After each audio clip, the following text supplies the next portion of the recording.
ಮಾನ್ಯ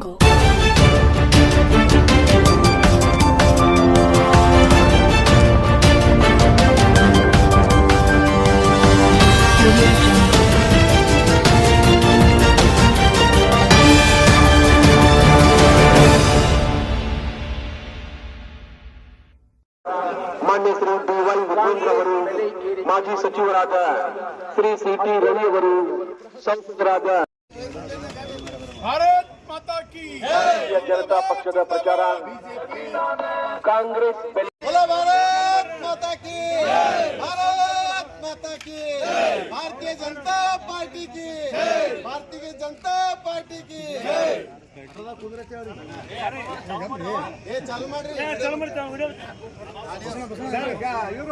ಪತ್ರಿಕಾ ಉದ್ದೇಶಿಸಿ ಮಾತನಾಡಿದ್ದಾರೆ. ಪತ್ರಿಕಾ ಬಂಧುಗಳೇ, ಪಕ್ಷದ ಅಧ್ಯಕ್ಷರೇ, ಈಗ ಜನ ಆಕ್ರೋಶದ ನಮ್ಮ ಸಭೆಯ ಬಗ್ಗೆ ಸವಿಸ್ತಾರವಾಗಿ ಅಧ್ಯಕ್ಷರು ಹೇಳಿದ್ದಾರೆ. ನಾನು ಜಿಲ್ಲೆಯಲ್ಲಿ ನನ್ನ ಕ್ಷೇತ್ರದಲ್ಲಿರ್ತಕ್ಕಂಥ ಎಲ್ಲ ನಮ್ಮ ಜನರಿಗೆ ಈ ಒಂದು ಕಾರ್ಯಕ್ರಮದಲ್ಲಿ ಭಾಗಿಯಾಗಬೇಕು ಅಂಥೇಳಿ ಅತ್ಯಂತ ಕಳಕಳಿಯಿಂದ ನಾನು ವಿನಂತಿಯನ್ನು ಮಾಡ್ತಿದ್ದೀನಿ.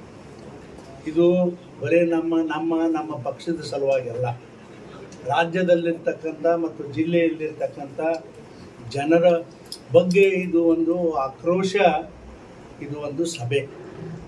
ಇದು ನಮ್ಮ ಸಲುವಾಗಿರಲಿಲ್ಲ, ನಿಮ್ಮ ಸಲುವಾಗಿ, ಜನರ ಸಲುವಾಗಿ. ನೋಡ್ರಿ ಎಷ್ಟು ಕಷ್ಟ, ಜನರಿಗೆ ದುಡಿದವ್ರಿಗೆ ಪಗಾರ ಇಲ್ಲ, ಆಮೇಲೆ ಎಲ್ಲದಕ್ಕೂ ಪ್ರತಿಯೊಂದು ದಿನನಿತ್ಯ ಬಳಕೆಯ ದಿನನಿತ್ಯ ಬಳಕೆಯ ಎಲ್ಲ ಪದಾರ್ಥಗಳಿಗೂ ಸಂಪೂರ್ಣ ರೇಟ್ ಹೆಚ್ಚ. ಕುಡಿಯುವ ನೀರಿಗೆ ಸಹಿತ ರಾಜ್ಯದಲ್ಲಿ ಹೆಚ್ಚಿಗೆ ರೇಟ, ಹಾಲಿಗೆ ರೇಟ ಯಾವ್ದಕ್ಕೆ ಕಮ್ಮದ ಹೇಳಿ. ನೀರ ಹಾಲ ಮುಗಿದ ಮೇಲೆ ನಡು ಏನು ಬರ್ತಾವಲ್ಲ ತಿತ್ತೇವು ನಾವೆಲ್ಲ, ಅದಕ್ಕೂ ಕೂಡ ಕಡಿಮೆ ಇಲ್ಲ. ಇಂಥ ಸರ್ಕಾರ, ನಾನು ಕೂಡ ಸುಮಾರು 18 ವರ್ಷ ರಾಜ್ಯದಲ್ಲಿ ಹಿಂದೆ ಮಂತ್ರಿ ಆಗಿದ್ದೆ. ಅದರ ಮೇಲೆ ಇಲ್ಲಿವರೆಗೂ ಇಂಥ ಸರ್ಕಾರನೇ ನಾನು ನೋಡಿರ್ಲಿಲ್ಲಪ್ಪ. ಇದು ಯಾವ ಸರ್ಕಾರವು ಏನೋ ಜನರಿಗೆ ಹೋಗಿ ನಾವು ಪುಕ್ಕಟ್ ಏನೇನೋ ಕೊಡ್ತೇವೆ ಅಂತ ಹೇಳಿ ಇಲ್ಲಿ ಜನರಿಗೆ ಕೊಲ್ತಕ್ಕಂಥ ಕೆಲಸ ಸಿದ್ದರಾಮಯ್ಯ ಸರ್ಕಾರದಲ್ಲಿ ನಡೆದದ್ದು. ನಿನಗೇನಾದರೂ ಸಿದ್ದರಾಮಣ್ಣವರೇ, ನನ್ನ ಜೊತೆ ಸುಮಾರು ವರ್ಷ ನೀನು ಕೂಡ ಕೆಲಸ ಮಾಡಿ ಅತ್ಯಂತ ಗೌರವಿತವಾಗಿ ಹಿಂದೆ ನಡ್ಕೊಂಡಿದ್ದೆ. ಆ ಗೌರವ ನಿನಗೆ ಉಳಿಬೇಕಾದ್ರೆ ನೀನು ಮಂತ್ರಿಮಂಡಲವನ್ನು ಕರೆದು ನಿನ್ನ ಸರ್ಕಾರವನ್ನು ಬರ್ಖಾಸ್ ಮಾಡಿದಾಗ ನಿನಗೆ ತಿಳಿತದ ಜನ ಎಷ್ಟು ನಿನ್ನ ಮೇಲೆ ಪ್ರೀತಿ ಅದಾರ ಅನ್ನತಕ್ಕಂಥ ಮಾತ ಭಾಳ ಸ್ಪಷ್ಟವಾಗಿ ಹೇಳ್ತೀನಿ. ನೋಡಿ, ಆರ್ಥಿಕವಾಗಿ ಸಂಪೂರ್ಣವಾಗಿ ಹಿನ್ನಡೆದ ಸರ್ಕಾರ. ಪಾಪ ಕಾಂಟ್ರಾಕ್ಟರ್ಗೆ ಬಿಲ್ ಇಲ್ಲ.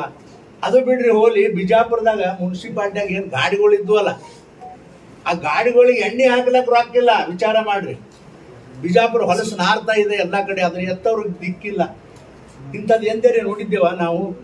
ನೋಡ್ರಿ, ನಿಜವಾಗಿ ಇದೆಲ್ಲವನ್ನೂ ಕೂಡ ದಾರಿ ತಪ್ಪಿಸ್ತಕ್ಕಂಥ ಕೆಲಸ. ಇವೆಲ್ಲ ಮುಚ್ಚಿಸ್ಕೊಳ್ಳಕ ಈ ಜಾತಿಯ ಸಂಘಟನೆಯ ಒಂದು ಏನು ಆಧಾರಿತ ಒಂದು ಇದು ಏನು ತರ್ಲಾಕತ್ತಾರ, ಇವತ್ತ ಜನಗಣತಿಯನ್ನು ತರ್ಲಾಕತ್ತಾರ. ಇದೆಲ್ಲ ಎದಕ್ಕಪ್ಪ ಅಂದ್ರೆ ತಾವು ಇಲ್ಲೆಲ್ಲ ರಾಡಿ ಮಾಡ್ಯಾರಲ್ಲ, ಈ ರಾಡಿ ಮಾಡೋದನ್ನು ಮುಚ್ಕೊಳ್ಳಿಕ್ಕೆ ಇದನ್ನು ತರ್ತಕ್ಕಂಥ ಪ್ರಯಾಸ ಮುಖ್ಯಮಂತ್ರಿಗಳು ಮಾಡ್ಲಕತ್ತಾರ ಅಂತ ಹೇಳಿ ನಾನು ಬಹಳ ಸ್ಪಷ್ಟವಾಗಿ ಈ ಸಂದರ್ಭದಲ್ಲಿ ಹೇಳಿ. ನೋಡ್ರಿ, ನನಗೆ ನಿನಗೆ 150 ಬೋರ್ವೆಲ್ ನಾವು ಮಂಜೂರು ಮಾಡಿದೆ ಅಂತ ಹೇಳಿ ನನಗೆ ಆರ್ಡರ್ ಮಾಡಿಕೊಟ್ರಪ್ಪ. ಮಾಡಿಕೊಟ್ಟ ಮೇಲೆ ನಾ ಏನು ಮಾಡ್ದೆ, ಎಲ್ಲ ನನ್ನ ಕಾರ್ಯಕರ್ತರಿಗೆ ಪತ್ರ ಬರೆದೆ. ಹಳ್ಳಿಗಳಿಗೆ ಎಷ್ಟು ಮಂದಿ 180 ಮಂದಿ ನಿಮ್ಮ ಎಲ್ಲ ಮಂಜೂರು ಆಗ್ಯಾವತ್ತು ನಾನು ಪತ್ರ ಬರ್ದ. ಮುಂದೆ 30 ಹಾಕಿದ್ರು. ಇವ್ದೇನೋ SCPTದು ಅಮೌಂಟು. ಮುಂದೆ ಬರೀ 25 ಬೋರ್ ಹಾಕಿ ಉಳಿದಿದ್ದೆಲ್ಲ ಹಣ ವಿಡ್ರಾ ಮಾಡಿಕೊಟ್ರು. ನಿಮ್ಮ ಪಾಪ ಹತ್ತಂಗಿಲ್ಲ ಸಿದ್ದರಾಮಣ್ಣವ್ರೆ. ಎಷ್ಟು ಜನರನ್ನ ಸತ್ಯಾನಾಶ ಮಾಡಿದ್ರಿ. ಅವರ ಪರಿಸ್ಥಿತಿ ಏನಾಯ್ತು? ಚುನಾವಣೆ ಬಂತು ಅಂತೇಳಿ ಅವರ ಅಭಿವೃದ್ಧಿಗೆ ಕೊಟ್ಟಿರ್ತಕ್ಕಂಥ ಹಣವನ್ನ ಅದನ್ನು ತಕೊಂಡು ಚುನಾವಣೆ ಮಾಡಿಸ್ಲಾಕತ್ತೀರಿ. ನಾಚಿಕೆ ಬರೋದಿಲ್ಲ ನಿಮ್ಗೆ? ನೋಡ್ರಿ, ಇವರು ಈ ಹಂತಿಂತ ಹೊಲಸು ಕೆಲಸ ಮಾಡ್ಲಾಕತ್ತಾರೆ. ನಾನು ರಾಜ್ಯದ ಅಷ್ಟೇ ಅಲ್ಲ, ದೇಶದಲ್ಲಿರ್ತಕ್ಕಂಥ ಪಕ್ಷವೂ ಕೂಡ ಈ ಒಂದು ಏನು ನೋಡ್ರಿ, ಇಲ್ಲಿ ರಾಜ್ಯದಲ್ಲಿ ಏನ್ ಮಾಡ್ಲಾಕತ್ತಾರ, ಅಲ್ಪಸಂಖ್ಯಾತರು ದಲಿತರು ಅಂತ ಹೇಳ್ತಾರೆ. ಇಲ್ಲಿ ಅಂದ್ರೆ ವೋಟ್ ಬ್ಯಾಂಕ್. ರೇ ಸಿದ್ದರಾಮಣ್ಣವ್ರೇ, ಇದು ಬಿಟ್ಟು ಬಿಡ್ರಿ, ಸಾಕಿನ ಬಿಟ್ಟು ಬಿಡ್ರಿ. ಇದರಲ್ಲಿ ಏನಾದರೂ ಒಂದು ನೈತಿಕತೆ ಇದ್ರೆ ನೀವು ರಾಜೀನಾಮೆ ಕೊಟ್ಟು ಹೊರಗೋರಿ, ವಲ್ಲ ಅಂದ್ರೆ ರಿಸಲ್ವ್ ಮಾಡಿ. ಎಷ್ಟು ಜನ ನಿಮ್ಮ ಬೆನ್ನು ಹತ್ತಾರ ಮುಂದಿನ ಸಲ ನೋಡೋಣ. ನಮಗೆ ವೋಟ್ ಹಾಕಿಲ್ಲ ಅಂತ ನಾವು ಇಲ್ಲಿ ತರ ಸುಮ್ಮಿದ್ದೆವು. ಬಿಡ್ರಪ್ಪ ಓಲಿ ಅವ್ರೇನು ಚಲೋ ಕೆಲಸ ಮಾಡ್ತಾರ ಮಾಡಲಿ ಅಂತೇಳಿ ಸಮಾಧಾನ ಪಟ್ಕೊಂಡಿದ್ದೆವು. ಆದರೆ ಇವತ್ತು ನೀವೇನು ಮಾಡ್ಲಾಕತ್ತೀರಿ ಸಿದ್ದರಾಮಯ್ಯವ್ರೆ? ಪಾಪ ಜನರನ್ನ ಕೊಲ್ಲಾಕತ್ತೀರಿ. ನಾವು ಯಾವತ್ತೂ ಕೂಡ ಇಂಥ ನೋಡಿಲ್ಲ. ನಾನು ನಿಜವಾಗಿ ನಿನ್ನಲ್ಲಿ ಏನಾದರೂ ಇದ್ರೆ ಮಾನ ಮರ್ಯಾದೆ ಇದ್ರೆ ನೀವು ರಾಜೀನಾಮೆ ಕೊಡು, ಅಲ್ಲ ಅಂದರೆ ಡಿಸಾಲ್ವ್ ಮಾಡಿ ಮನೆಗೆ ಎಲೆಕ್ಷನ್ ನಡೆಸ್ರಿ. ಯಾರಿಗೆ ಜನ ವೋಟ್ ಕೊಡ್ತಾರ ನೀವು ನೋಡಕತ್ರಿ. ಯಾರೂ ಇಲ್ಲ ಅವ್ರು ಹಿಂಗೆ ಅಂತಕ್ಕಂಥ ಮಾತು ಭಾಳ ಸ್ಪಷ್ಟವಾಗಿ ಈ ಸಂದರ್ಭದಲ್ಲಿ ನಾನು ಹೇಳ್ತೀನಿ.